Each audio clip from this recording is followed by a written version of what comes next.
this is an iHeart podcast. Guaranteed human.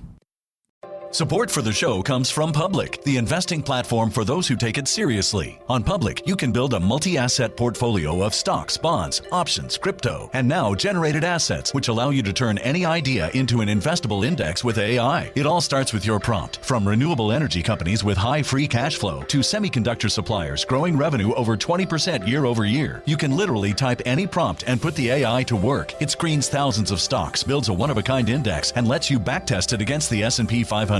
Then you can invest in a few clicks. Generated assets are like ETFs with infinite possibilities, completely customizable and based on your thesis, not someone else's. Go to public.com/podcast and earn an uncapped 1% bonus when you transfer your portfolio. That's public.com/podcast. Paid for by Public Investing. Brokerage services by Open to the Public Investing Inc. Member FINRA and SIPC. Advisory services by Public Advisors LLC, SEC registered advisor. Generated assets is an interactive analysis tool. Output is for informational purposes only and is not an investment recommendation or advice. Complete disclosures available at public.com/disclosures.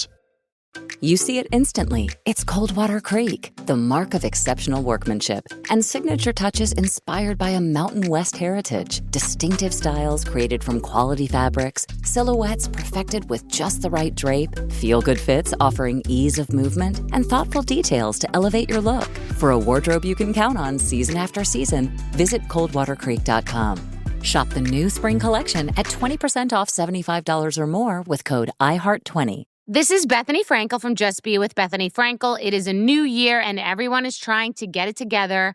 If we are making a fresh start for ourselves, why wouldn't we make a fresh start for our dogs? Biggie and Smalls are my babies. And I love Just Food for Dogs because it is real. It is fresh. It is 100% human grade food. I don't love to eat ultra processed junk. So I also don't want to give my dogs garbage and mystery kibble. I want real food in their bowl, real ingredients that I can recognize. And don't just take it from me. Just Food for Dogs is the #1 vet recommended fresh dog food. So if you're cleaning up your act this year, do the same for your pets. They deserve it. Go to justfoodfordogs.com. 50% off your first box. You are welcome. At Lowe's, get up to 35% off select major appliances. Plus, members get free delivery, install, and more when you spend $2,500 on select major appliances. Lowe's, we help, you save. Valid through 2/25 while supplies last. Selection varies by location. Excludes Massachusetts, Maryland, Wisconsin, New Jersey, Florida. Loyalty program subject to terms and conditions. Visit Lowe's.com/terms for details. Subject to change. Visit your nearby Lowe's on East 17th Avenue in Hutchinson. Body Bags with Joseph Scott Moore. I have this odd habit, and granted, I'm kind of an odd bird anyway. Who in their right mind would become a death investigator and spend most of their time around the dead, right? But I do have this odd habit of whenever I go to certain locations that I've previously inhabited in my life, I will look at those locations and I will base upon my travels in those locations. I'll base upon cases that I've worked and the observations that I make. My wife has brought this to my attention on numerous occasions throughout our married life, because I reflect on these spots where death occurred and subsequently an investigation occurred. And these places are marked in time for me. I often wonder, even in towns I've never been to, I'll drive through and think about houses and locations, and I'll think, has there ever been a death investigation that's been handled there? Because, places hold stories. They hold stories, they hold on to history, and you never know what you're going to find when you open any door. And for me, and those that work in the field of death investigation, there are little surprises around every turn of the knob. I'm Joseph Scott Morgan, and this is Body Bags. Yeah, Dave, I got to tell you, brother, Kim and I will go over to Atlanta. We'll go home to New Orleans, every now and then to visit family. But when we do go to Atlanta, she's brought it to my attention on a number of occasions where she'll say, every time we come over here, you always say, I had a homicide there, suicide there, motor vehicle accident there, or just some kind of bizarre industrial accident or anything. And that's the way you kind of mark it out in time. And reflectively at this point in my life, when I think about these things, I don't so much think about the dead that were there because they're gone. I think about my actions in that space. Did I do everything I should have done as a death investigator? Was I thorough? Was I paying attention to detail? Was I, as they say, up to snuff on my job?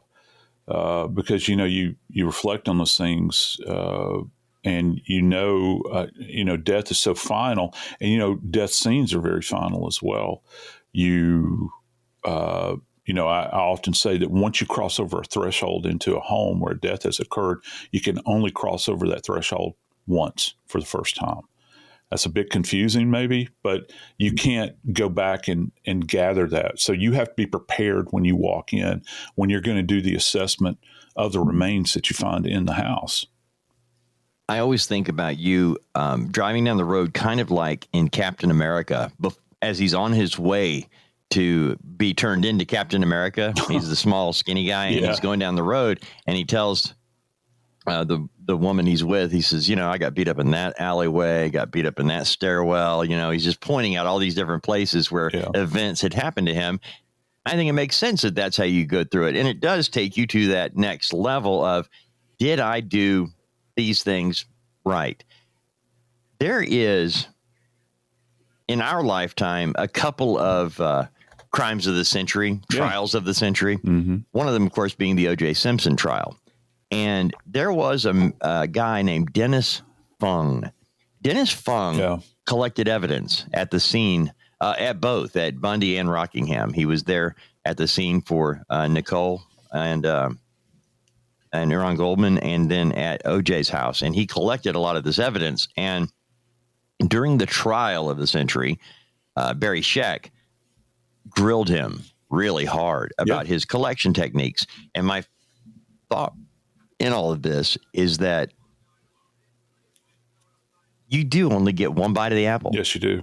After that, it's all downhill from here. You mess it up at the beginning, you might set a murderer free. Yeah, do you approach it like that every minute when you go to investigate? I think that could potentially drive you to insanity if you did that. What you try to do is just imagine that you try to stick with the recipe. And we designed this national curriculum for death investigators many years ago. And the kind of theme that we ran with was every scene, every time. And it didn't matter. And the old catchphrase was, it didn't matter if you were in Manhattan, Kansas or Manhattan, NYC. If you stuck to this recipe, these basics along the way, then it's going to be in your best interest to do this, because you're not going to stumble if you just got this kind of, but the thing about it is we're human. So you're going to bring all of your crap that's going on in your mind and everything else around it into that environment. And it suddenly becomes a not so pristine procedural at that point in time, because you're influenced by, do I have enough money in the bank to pay my bills this month? My daughter's got a dance recital I really like to be at. All these things are distracting. And so, and back to Dennis Fung, I'm glad you brought him up. There's one thing that I always found fascinating about some of those media images of Dennis out there at the scene. I urge anybody to look at this. He's walking around, he's wearing a Tyvek suit, and he's got on he's got shoe covers on. And what is a Tyvek suit? The Tyvek suit, we call them bunny suits. Many times they're those white suits that they're disposable. You zip them up, and horrible to work in. I mean, you lose like 5 pounds of water weight, when they're horrible. I mean, it's just absolutely horrible. And don't even get me started. I've never done this, but I've got friends that are investigators that all they would do was work meth scenes, and they would have to wear a full rig that's different than the Tyvek suit. And they actually had, respirator, fan in the top of the thing. And you talk about sweating to death, and you're having to, first off, the thing could blow up on you. And secondly, you're having to pay attention to evidentiary considerations. Details, the hair, the dot. Yeah. Goodness. So back to Dennis, if you see, like, there's a couple of those images where you can see him in, we'll just say the bunny suit, that's out there. And the detectives that are out there are in their street clothes, and they're traveling over the same area. And I'm thinking, what's the point? And there's actually an image of one of the coroner investigators, and they're pushing a gurney. It has to be, well, I guess it could be either, it could be either one of the victims, but she has no protection on either, and they're pushing this gurney, through that area and that sort of thing. So I don't know.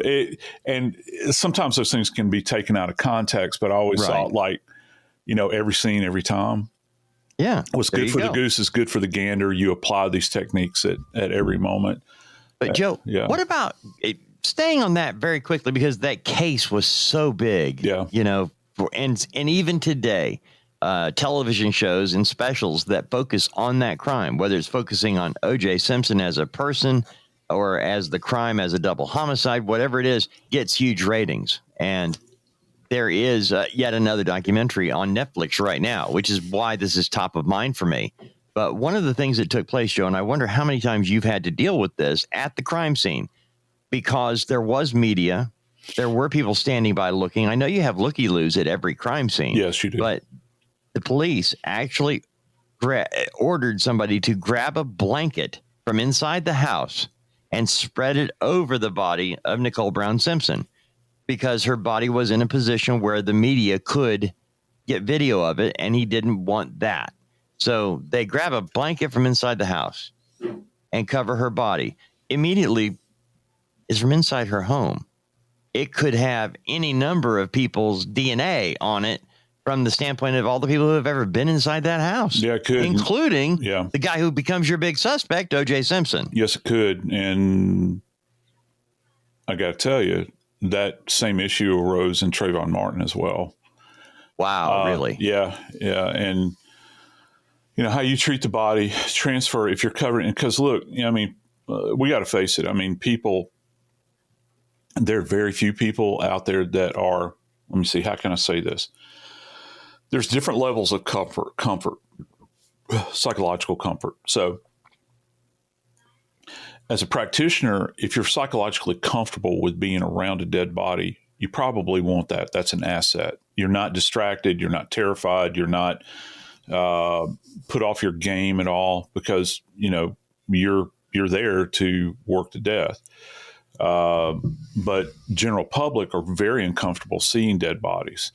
And they have a real hard time, Dave, putting two and two together. I think, like, why do we leave bodies uncovered at scenes? Just lay people, have people laying in the middle of the road. And it does get to a point many times where it becomes disrespectful.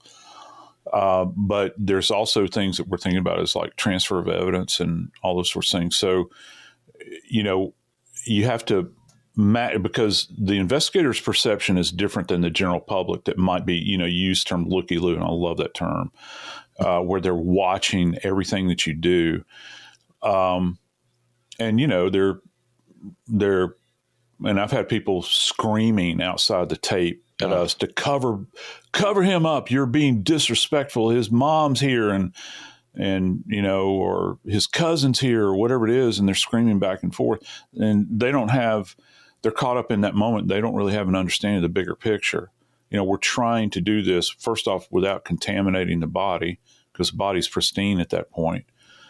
And we have our own reasons for not covering the body immediately.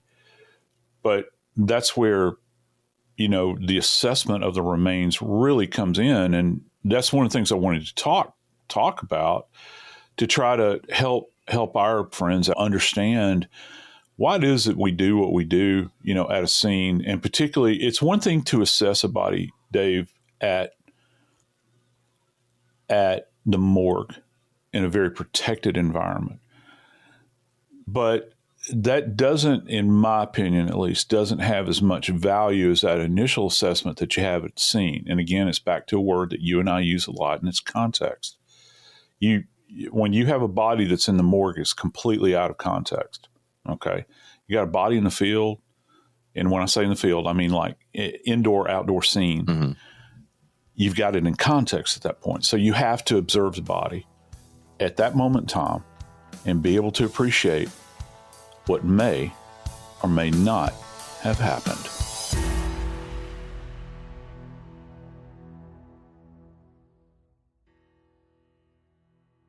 Support for the show comes from Public, the investing platform for those who take it seriously. On Public, you can build a multi-asset portfolio of stocks, bonds, options, crypto, and now generated assets, which allow you to turn any idea into an investable index with AI. It all starts with your prompt. From renewable energy companies with high free cash flow to semiconductor suppliers growing revenue over 20% year over year, you can literally type any prompt and put the AI to work. It screens thousands of stocks, builds a one-of-a-kind index, and lets you backtest it against the S&P 500. Then you can invest in a few clicks. Generated assets are like ETFs with infinite possibilities, completely customizable and based on your thesis, not someone else's. Go to public.com/podcast and earn an uncapped 1% bonus when you transfer your portfolio. That's public.com/podcast. Paid for by Public Investing. Brokerage services by Open to the Public Investing Inc. Member FINRA and SIPC. Advisory services by Public Advisors LLC, SEC registered advisor. Generated assets is an interactive analysis tool. Output is for informational purposes only and is not an investment recommendation or advice. Complete disclosures available at public.com/disclosures. Hi, I'm Cindy Crawford, and I'm the founder of Meaningful Beauty. When Dr. Sabah and I decided to do a skincare line together, he said to me, we are going to give women meaningful beauty. And I said, that's exactly right. We want to give women meaningful beauty, which means each and every product is meaningful. It has a reason to exist. It's efficacious. You're going to get results. And then you just go out and live your life. Meaningful Beauty. Confidence is beautiful. Learn more at meaningfulbeauty.com. You see it instantly. It's Coldwater Creek, the mark of exceptional workmanship and signature touches inspired by a Mountain West heritage. Distinctive styles created from quality fabrics, silhouettes perfected with just the right drape, feel-good fits offering ease of movement, and thoughtful details to elevate your look. For a wardrobe you can count on season after season, visit coldwatercreek.com. Shop the new spring collection at 20% off $75 or more with code IHEART20. This is Bethany Frankel from Just Be with Bethany Frankel. It is a new year and everyone is trying to get it together. If we are making a fresh start for ourselves, why wouldn't we make a fresh start for our dogs? Biggie and Smalls are my babies. And I love Just Food for Dogs because it is real. It is fresh. It is 100% human grade food. I don't love to eat ultra processed junk. So I also don't want to give my dogs garbage and mystery kibble. I want real food in their bowl, real ingredients that I can recognize. And don't just take it from me. Just Food for Dogs is the #1 vet recommended fresh dog food. So if you're cleaning up your act this year, do the same for your pets. They deserve it. Go to justfoodfordogs.com. 50% off your first box. You are welcome.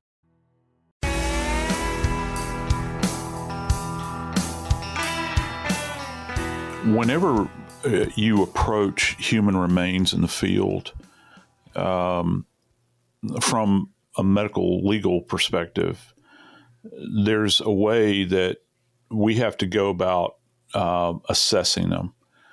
That's going to, and it's just understand I urge anybody, if you've never watched ballroom dancing, it seems like an odd kind of segue here, but ballroom dancing, watch how the partners move together. It's quite amazing. You know, they know, or figure skating or whatever. And imagine that at a scene, you've got multiple people trying to dance to the same tune and not bump into each other. And it's very delicate, very, very delicate, you know, because if you're figure skating or doing pairs, or if you're ballroom dancing, you know, back to what you said earlier, there's no chance that if you screw up, you're going to let a killer run free. And, you know, there's no penalty other than points and maybe your pride. I don't know. I can neither skate nor ballroom dance. I hope to learn how to ballroom dance someday. You never know. Kim's been trying to talk me into it.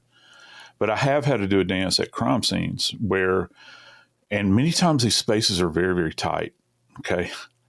I reflect back to times I've crawled under houses, and you really get to know the people you're working with because you're eye to eye. If you've ever been in a crawl space in a house, first off, I don't like going in them because I'm claustrophobic, but then put other people in there and you've got a body that's buried beneath the floorboards or whatever the case might be. And yeah, John Wayne Gacy was not the first person to do that, by the way.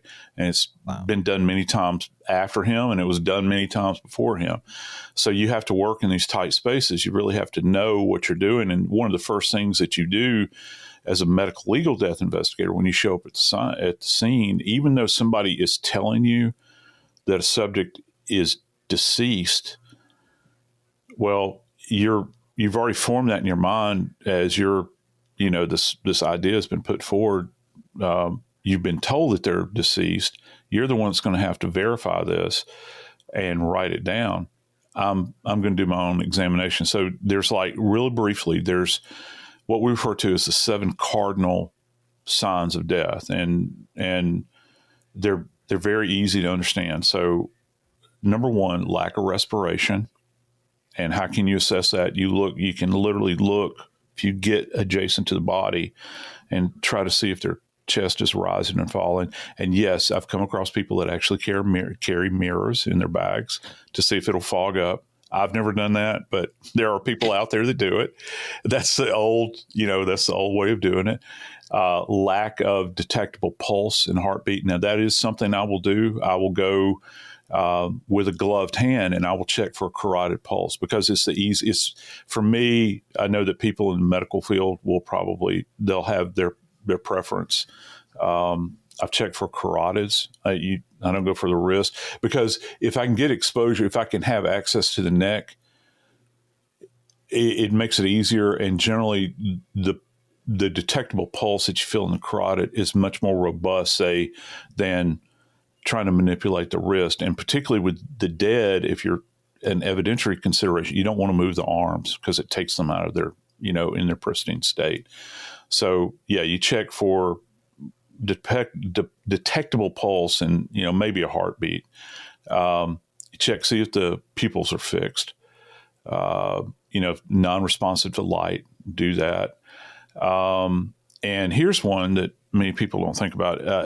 Our friends that are paramedics certainly know this, and nurses too, is unresponsiveness to painful stimuli, where, you do a sternal rub with a gloved hand. You take your knuckles and you rub it hard on the sternum. And most of the time, there's a response to that. There's also something else. And again, I'm not a big fan of this, but touching the eyes. Because if somebody is alive, they're going to respond. Unless they've got some kind of deep neurological problem, they're going to respond. I mean, anybody that's listening to me right now, if you just try to take the tip of your finger and touch your eyeball without, retracting in some way, it's pretty amazing that you can do that. But most people are going to respond to it. And you say, well, that sounds kind of odd, Morgan. You go around opening eyes. Most of the dead that I came across didn't have their eyes closed. And that's a little thing, I think that everybody assumes that people close their eyes when they die. And that's not the case. I'd say it was probably 60-40 for me. 60% of the cases I worked, their eyes were open. I didn't, people don't always close their eyes. And that's another thing that troubles people that are out at scenes. I found particularly with new cops, they'll say, aren't you going to close their eyes? And again, a Hollywood thing, where you take, and you can do this, where they'll pull the eyelids down and that sort of thing, because it makes people feel uncomfortable. Look, I'm uncomfortable with people staring at me in the first place in life that are alive. And you can imagine individuals, how uncomfortable it makes them. And the other thing that we do is check for cold skin. What do you mean by cold skin? Well, even if in if you've got surgical gloves on, when you put your hand on the dead, and at Jack State, I teach my students this because they're young. Most of them have never been around death in their life. There's the kind of cold that mama warns you about when you're a kid. Put a jacket on, put a hat on, that sort of thing. That's cold. And if you've ever had a spouse that says, come here, I want you to feel something. And they put their hands on your face after you've been outside. And of course you were trying. That's a particular kind of cold that is an environmental cold. But I submit to you that if you've never touched the dead, there's a coolness that the dead have that's unlike anything else that you'll ever remember. It stays with you. And so we check the body, and generally in the past we've said cold to the touch, warm to the touch. The warmer the body is, the higher the probability is that they haven't been dead that long.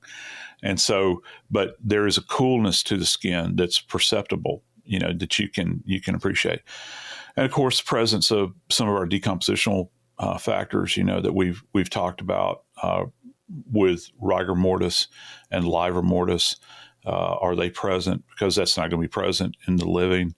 And of course, overt signs of decomposition. If there's signs of maggot activity, the train has left the station long ago. Right. And so those are some of the basics that we look for. Back to rigor mortis. Yeah. How quickly does that set in? I know there's not an exact time, but from the time a person actually breathes their last and the time that they begin to get stiff to where you can tell. Yeah. How long? Heat influences it a lot. I've seen it begin to set in the small muscles of the face within 2 hours, I think is probably the quickest I've actually seen it. Now, there's something going on at a chemical level. It's going on, and it's just, when is it going to manifest itself? Right. And that's, and it is a benchmark. It's certainly more reliable. Rigor is actually more reliable than algar. Algar mortis is a measurement of body temperature, which is so skewed. The data is almost, as far as I'm concerned, is almost worthless. Rigor is a good indicator. I think postmortem lividity is even a better indicator of postmortem interval because it's completely gravity dependent. And you see it pretty quickly, so, but rigor, rigor can set in, and it's going to set in the small muscles and then, be appreciable. And so it's happening everywhere simultaneously, but it's, the jaw, even the eyelids, little muscles around the eyelids, they develop rigor in there too. And if you really got fine tuned with it, you can actually, there's a resistance when you try to open the eyelids. Wow. So you're going through all of this to try to understand what the status of the body is before you ever. Have you ever gone to a scene where they said, Joe, this guy's dead. He's gone. And you go over there and start looking, and maybe he's not, but they've been walking around while they're waiting for you thinking this guy's dead. Yeah. Not me. I have colleagues that had that happen actually in Atlanta. A guy had cut his wrist in a warm bath, and he was sitting up in this bathtub that was filled with bloody water. It was horrible. And as a matter of fact, my colleagues had gotten there, and this is back when we still took Polaroids at scenes. They took Polaroid photos and 35 millimeters of this guy in the bathtub. And a forensic pathologist that was in training actually went over to the bathtub to check for the cardinal signs of death, which is kind of standard stuff that we do, and went over and went to actually check for a carotid because his head was above the water. So, and his hands are sitting up on the edge of the bathtub. And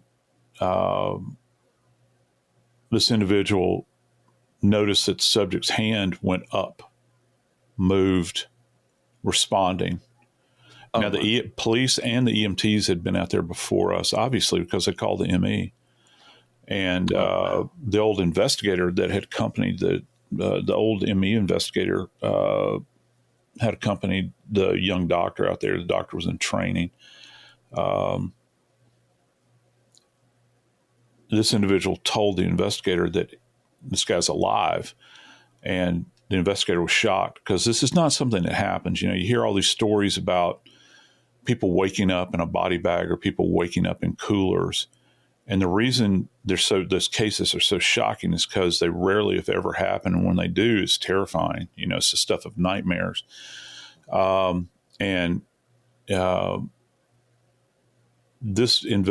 old investigator, started chewing ass at that moment in time and didn't stop for almost an hour relative to the police officers outside the door. He got in his face like a Marine Corps drill instructor, using the knife hand and everything, screaming at him, getting them to start rolling the EMS back out there. The same crew came out. You know what it turned out? This was like, it was like at the height of AIDS. And they had not bothered to stick their hands into the bloody water. Oh my! And they're EMTs, dude. They're EMTs. And the story's actually got a happy ending. They extricated the guy, took him to the hospital, sewed his wrist up, hung multiple units of blood on him. Once he got stabilized, they sent him to a psychiatric unit, and he got into treatment after that and survived that. He was that close to death. If not for a trainee, if not for somebody in training being told to follow the rules after everybody's already dismissed it. Yeah. If not for that. And so you kind of credit the person who sent the trainee over there to check on everything. Yeah. It's the rules. Yeah. Yeah, you have to. And you never, it's an adage that's old as time. Don't believe anything you hear or what you're told. Yeah, he's dead. And that, from that moment in time, for me, when I would do an assessment at the scene, I would begin to think about that case in particular, because I didn't know what I was going to walk into. Now I've had cases over the years where, somebody is, well, of course I've had these, but you go out and somebody is like, substantially decomposed, and you're not necessarily, leaning into the whole, cardinal signs of death thing at that point in time. But even with, the elderly, when we would go out to scenes where we have an apparent natural death, where people say this is a natural death before you get out there, and you're doing the assessment on some 80-year-old mama that's laying in the bed. Well, what do the elderly always complain of? Well, they complain of being cold, right? Yep. So their skin can be cool to the touch, right? They go into these deep sleeps that they're hard to rouse from, and so I always had that specter in the back. Wow. I didn't want to be the guy that had a body zipped up in a body bag, and then the next morning they pull them out of the cooler, the bag is unzipped, and the person is struggling to breathe. They've been in a cooler all night long, probably suffering from hypothermia, but they're in a bag. That's, for me, that's the stuff of nightmares professionally. Yeah. Hey, let me ask you. Yeah. Okay. When you get to a crime scene, Joe, from the very beginning, there is a chain of command of who is in charge at the scene. Yes. So when you arrive, yeah, do you come in because there is a body that's dead? Yeah. Do you then become the person in charge of the scene for right now until the body is gone? Yep. As long as the body is there, you run the scene. And that's an old adage. And it's actually written into law, and in certain jurisdictions, it's kind of an understanding. Now, many times you'll have police departments that will literally wait until the last minute to call the coroner. A lot of that has to do with distrust. They don't view the coroner as being on the inside of, what you and I have come to refer to as the investigative bubble.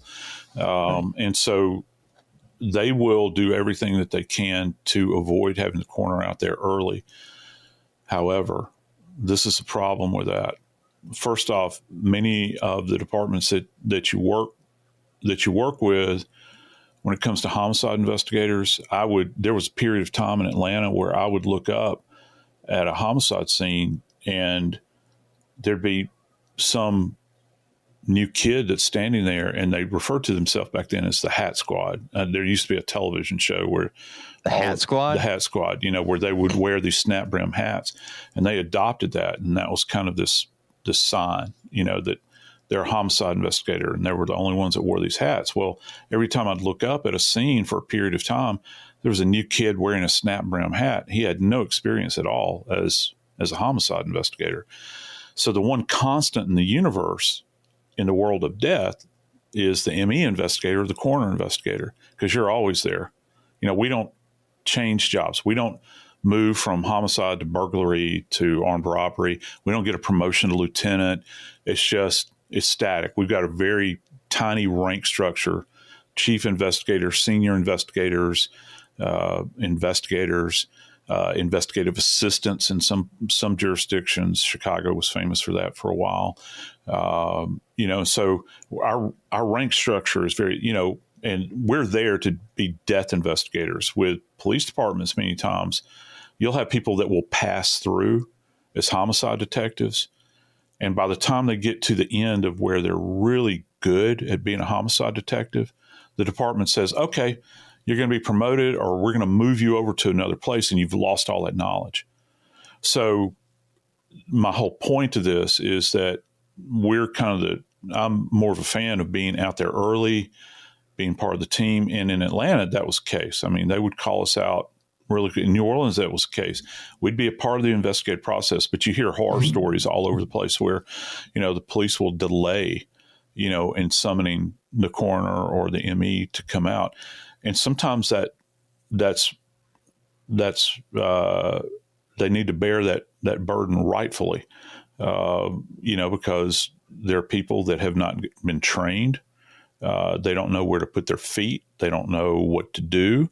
They don't know their place, because everybody's got a place, in the environment. You don't do it by yourself. You can't do it. You might think you can do it, but you can't, because there's too many moving parts. But you have a specific job when you go out there. And for me, it was the assessment of the remains and trying to determine who they are immediately, or get a clue as to who they are. Might not know definitively, because I've had, cases. I don't believe in driver's licenses for firm IDs as a starting place.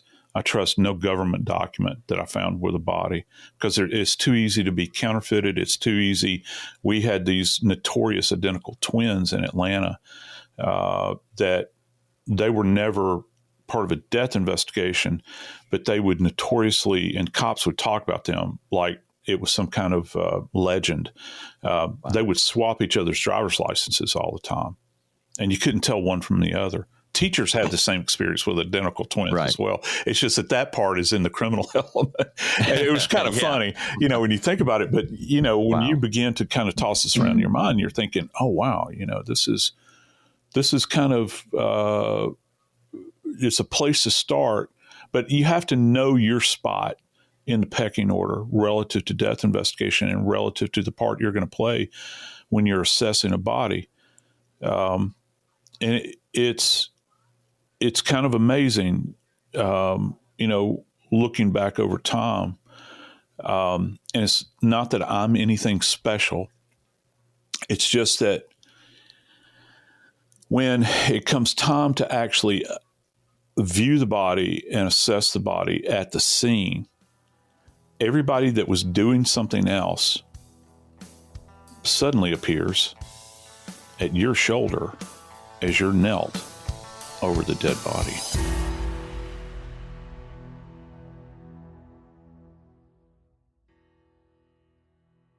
So, do you want to start shopping for your next car, but don't know where to begin? Start at CarMax, where you can shop your way from start to finish. Whether you're shopping for something practical, adventurous, or luxurious, CarMax puts you in the driver's seat.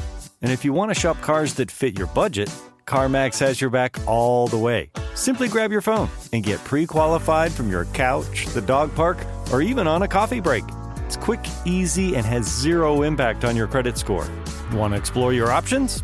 CarMax has plenty of options. In fact, with over 45,000 cars to choose from, CarMax has rides for almost every budget, including more than 25,000 cars priced under $25,000. From browsing online to checking out cars on the lot, you can shop your way at CarMax. Want to get started on the search for your next car? Start at CarMax.com for details and get pre-qualified today. Want to drive? CarMax.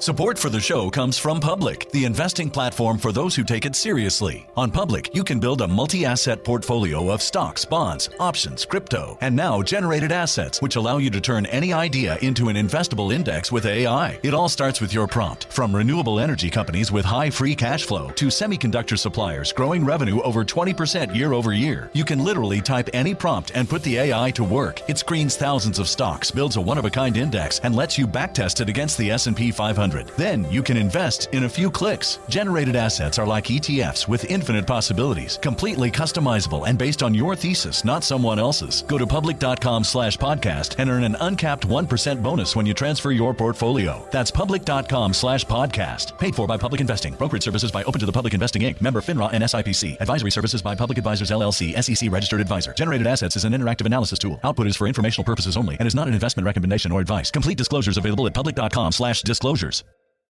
Hi, I'm Cindy Crawford, and I'm the founder of Meaningful Beauty.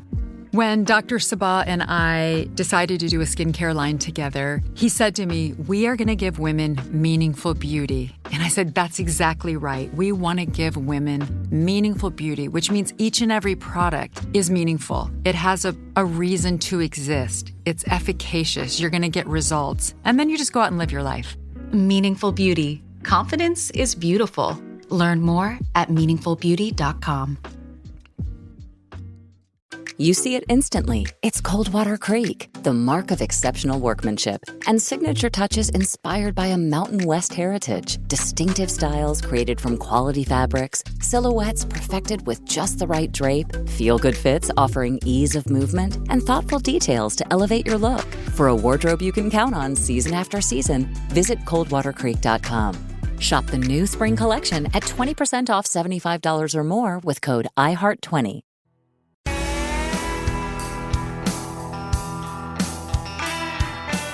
Yeah, it's a weird thing. I don't know how many of y'all can identify with this. Have you ever been like at the office at your job? Either you're working under a car maybe, or you're working in a bank, or maybe I don't know. I mean, you name what you're doing. Maybe you're cooking, and suddenly you draw a crowd and people are looking over your shoulder as you're writing, like on a computer, and everything's appearing on a screen and everybody's watching you. Take that and translate that into death investigation, because when you're the MEO and you're at a scene, you're probably knelt over the body. Assuming the body's on the ground, right? You could be either in a house or out in the forest or wherever, and you're about to examine this body. Suddenly, it's the old E.F. Hutton commercial. You know, younger people are not going to understand that. Do yourself a favor. Look up E.F. Hutton YouTube. Yep. Just go check that out, and you'll see what I'm saying. When he speaks, he listen, and so it's almost like it's the final Christmas present, you know, and everybody wants to watch you unwrap because they're sitting on pins and needles here. They want to know, they want to try to understand the mechanism of death, because it might not necessarily be obvious. People think it's always obvious. It's not. They want to see if there's anything visible. And one of the things you have to fight when you're doing an assessment, particularly on a homicide scene, is undressing the body at the scene. It's one of the biggest no-nos you can commit, because you so much want that knowledge at that moment in time, because everything's revolving around the body. And I figure out why that would be the case. Why would you do that? Well, I can't imagine. Yeah, and so with clothing, for instance, let's just say we got multiple gunshot wounds, okay? Okay. And clothing, the fabric of clothing moves differently from a rest of a body, okay? Famously, Trayvon Martin, the black hoodie. Okay. Right. That black hoodie fell away from his body when he was shot by George Zimmerman. Yeah, Zimmerman. So it fell away. He had an underlying garment that was underneath that, but that hoodie was so big, it fell away from that kid's body, and he's above George Zimmerman. Well, you lose all relationship between the clothing, and if you disrupt that clothing, even by unbuttoning a shirt, okay, now you've misaligned the buttons perhaps. Are you going to go back and rebutton it? Well, if I have to go back and rebutton it, technically you're altering evidence at that moment in time. Wow. Because if the shirt was buttoned when you got there, okay, you photographed that shirt being buttoned when you got there before you ever touched the body. Suddenly in the next images, the shirt is unbuttoned at the scene. And you think that I know people, I can hear it right now. People are saying, oh, that doesn't matter. Wrong. It does matter, because people can actually say you're altering evidence at that point in time. You want to try to do the assessment at the scene to try to, now sometimes gunshot wounds, stab wounds are very obvious. You can appreciate them. I've appreciated them dozens of times, okay, at scenes, and been able to, formulate something about range of fire, the type of instrument that's being used, that sort of stuff. But many times you'll have these outside voices. That's why I like to work alone. You have these outside voices that are saying, well, can you pull that shirt up a little bit more? Or let's pull his pants down because there's something right here. Or, let's take the shoe off. The worst cases are, I'm thinking a couple of cases of impalements that I've had over the years, where you've had this huge object that is sticking out of the body, and you want to. First off, people find it offensive to see something sticking out of a body. I understand completely, but if somebody's impaled, like on a tree branch, which I've had, rebar, which I've had, fence post, which I've had, I'm not going to pull that thing out of the body at the scene. I've had somebody killed with an arrow, and as many cowboy pictures as I've watched over the course of my life, and I've seen some guy snap the thing off, and push it out through the other side dramatically. I'm not taking that out of the body. I'm not going to adjust the body in any way. Now, for instance, I had a guy that was impaled on a center post chain link fencing on I-10, and the thing hit him square between the eyes, and he had aluminum I guess it's aluminum. It has run out of the back of his head, and there's a core brain sample back down range of his head, and the car kept moving forward. One of the most bizarre things I've ever seen. So I've got a length of pipe hanging out of the back of his head. I've got it protruding from the front of his head. What do? I'm not going to go in there and put my foot on the back of his neck and pull this thing out like I'm King Arthur, Wow. So we had to get a torch and cut it on the back and in the front, and then go back to where that skin, bone, and brain core were, and cut that bit out and transport all that back to the morgue so that it could be appreciated.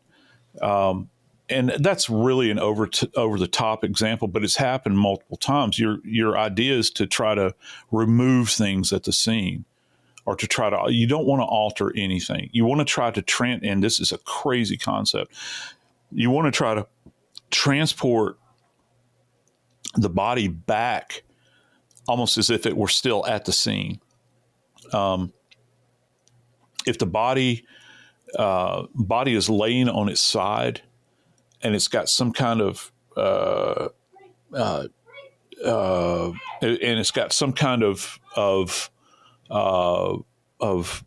element that is protruding from the body, I'm not going to lay the body on its back. I'm putting the body on its side.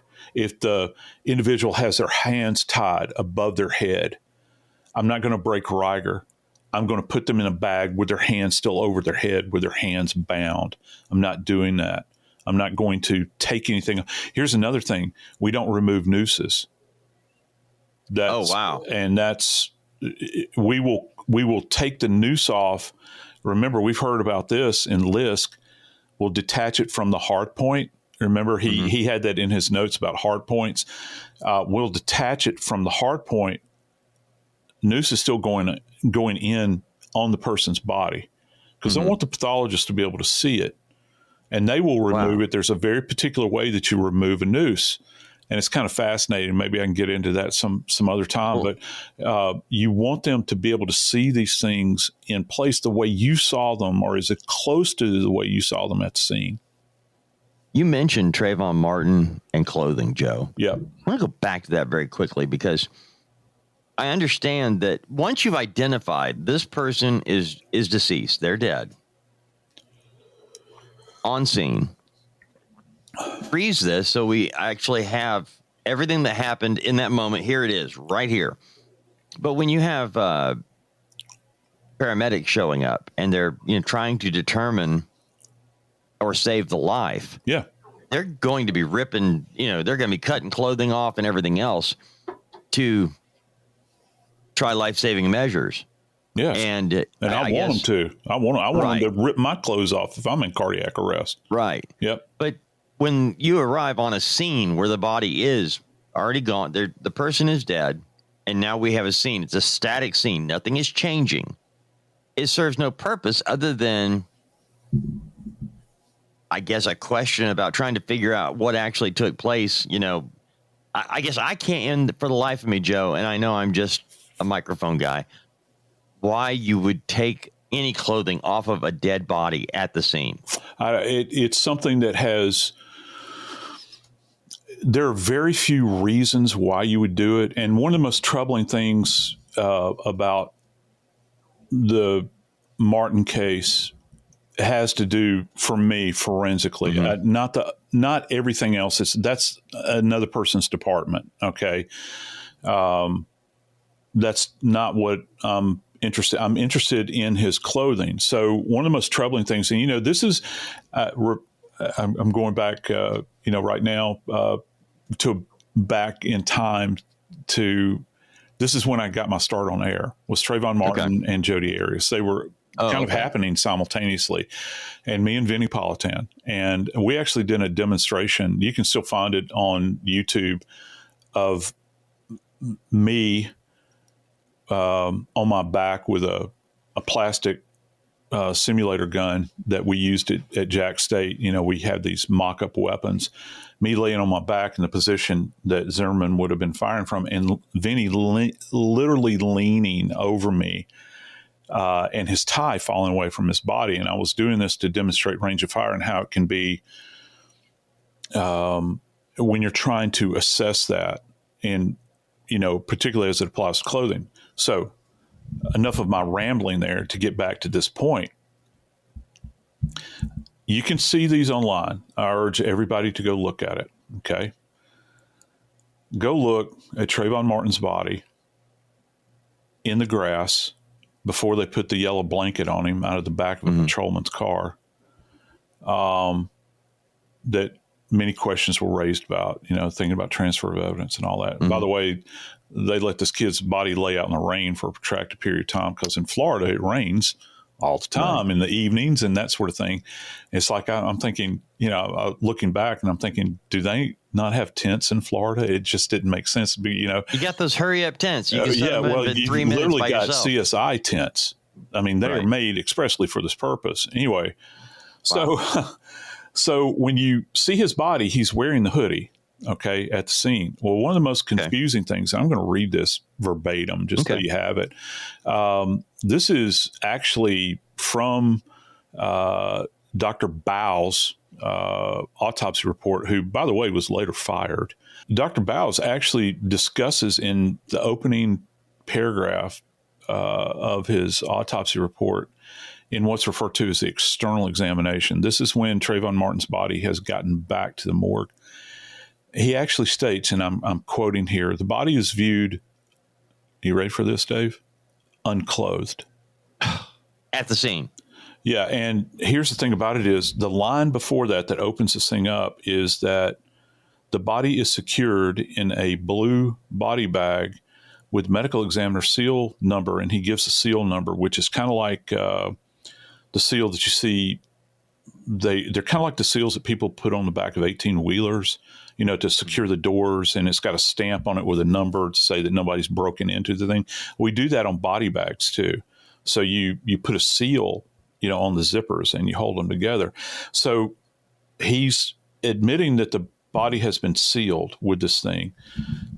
He states that when he, who is the prosector in this case, he is the lead medical legal investigator.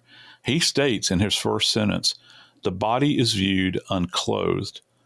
The body is that of a normally developed black male appearing stated age of 17. Okay, so he goes through, this external examination. Well, the big question that many of us had, and still I don't have a definitive answer, is what happened to the clothing, because the hoodie is never mentioned in the autopsy report. And the hoodie is, just think, Dave, how many times did you live on air mention the black hoodie? Every time the case was covered. Every time the case was covered. Well, it's not mentioned by the forensic pathologist. And why that is important is that if that hoodie was removed, part of the job of the forensic pathologist is trying to understand relationship between, particularly gunshot wounds, between the distance, the muzzle distance from the end of the muzzle to the contacting point on the clothing.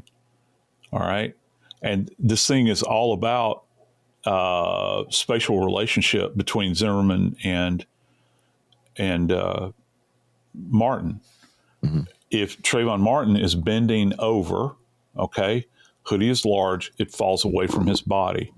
Well, it's going to give the appearance that, he was shot at a distance if you don't have the hoodie. And he actually goes on to describe in his autopsy report that this gunshot wound appears to be not a close contact gunshot wound.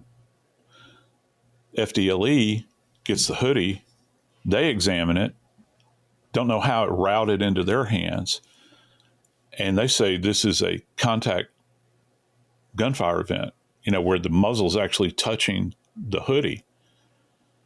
Now, look, I'm not dragging this around to create some kind of conspiracy. It's there in the report, and it's one of those big things that you want to know, how is it that a body makes it back to the morgue in a sealed, locked body bag, and the prosector does not examine the clothing because it's their job to examine the clothing. They remove the clothing at the morgue and then it's turned over. So his spatial relation, from a contextual standpoint, the pathologist's spatial perception here is going to be all disrupted because that one key, that barrier, it's a cloth barrier, could hold a lot of answers, because you're trying to determine range of fire along with the body and the story you're being told and so forth and so on. And so it becomes very problematic. And again, I think that this is a good example of when you're doing the examination on the body, when you're going through positions of bodies, prone, supine, recumbent. You're talking about the relationship between the body and any other surrounding evidence. You're talking about the volume of blood that has been spilled at the scene. You're talking about busted furniture that's lying adjacent to the scene. If that body in its full context is not examined and documented at the scene as such, anything that happens downstream from that is going to be tainted in some way. And that's why it's so very important for us, to, when we're at the scene, I've always held to the idea that, the ME investigators are the eyes and the ears of the forensic pathologist at the scene, because the pathologist is not going to be at the scene. So what you're documenting at the scene is coming back, to the pathologist so that they can work out this framework. It's very important. And like the Martin case, it's so complex. in one sense, it's complex because of the news media and everything that started. But actually, from a physical science standpoint, kind of simplistic thing here. And that one big element of that hoodie falling away and the disparity between what the doctor's assessment was and what FDLE firearms examination was, completely different. I mean, if you just read those stories, if you read those things separate from one another, it doesn't make any sense. Are we even talking about the same case? You know, the two observations that we're making here, you know, when you think about the deposition of gunpowder on the hoodie, and of course what you're seeing manifested on the body by virtue of the defect that's in the body generated by the gunfire from George Zimmerman's weapon. That's why, contextually is so important that a couple of things, that the body that you examine at the scene is well documented. Everything from position to, changes in the body, and even to a certain extent, the trauma that you can document without removing any clothing or changing the body in any way.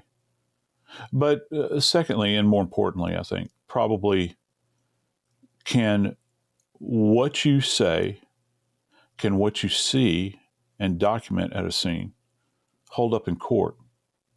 Is it valid?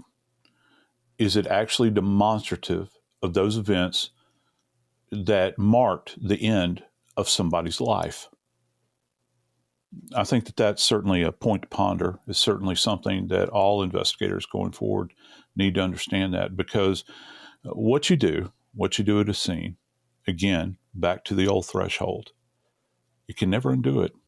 The first time you cross that threshold is the last time you will cross that threshold, at least when it comes to death. I'm Joseph Scott Morgan, and this is Body Bags.